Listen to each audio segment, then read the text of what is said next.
எங்கள் அப்பா நான் படிக்கும்போதும் வேலைக்கு போகும்போதும் எப்போயுமே ஒரு விஷயம் சொல்லிகிட்டே இருப்பார். என்னென்னா, ஃபினான்ஷியலாக நீ எப்போவுமே இண்டிபெண்ட்டாக இருக்கணும். நான் பார்த்து கல்யாணம் பண்ணி வச்சாலும் சரி, அது நீயா தேடிக்கிட்ட லைஃபாக இருந்தாலும் சரி, யார் எப்படி இருப்பாங்கன்னு தெரியாது, பட் ஃபினான்ஷியலாக இண்டிபெண்ட்டாக இருக்கணும்னு சொல்லுவார்.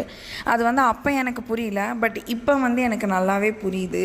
நான் ஒரு 3 இயர்ஸ் முன்னாடி ரீசெல்லிங் ஆரம்பித்தேன். இப்போ டிஸ்ட்ரிபியூஷன் லெவலுக்கு நான் இதாகிருக்கேன், கொஞ்சம் வளர்ந்துருக்கேன். எனக்கு லாங்குவேஜ் ஸ்கில்னு ஒன்று இருந்தது. எனக்கு ஹிந்தி லாங்குவேஜ், தமிழ், இங்கிலீஷ் கொஞ்சம் எல்லாமே நல்லா வரும் அப்படிங்கிறதுனால என்னால் இந்த அளவுக்கு வர முடிஞ்சுது. ஏன்னா வீட்டில் இருக்கும்போதும் நம்ம ஏதோ ஒன்று ஸ்டார்ட் பண்ணோம் அப்படின்னா அது 1 இயர்லேயோ 2 இயர்ஸ்லேயோ கண்டிப்பாக நம்மளுக்கு கை கொடுக்கும். இப்போ எனக்கு அதுதான் கை கொடுத்துட்ருக்கு.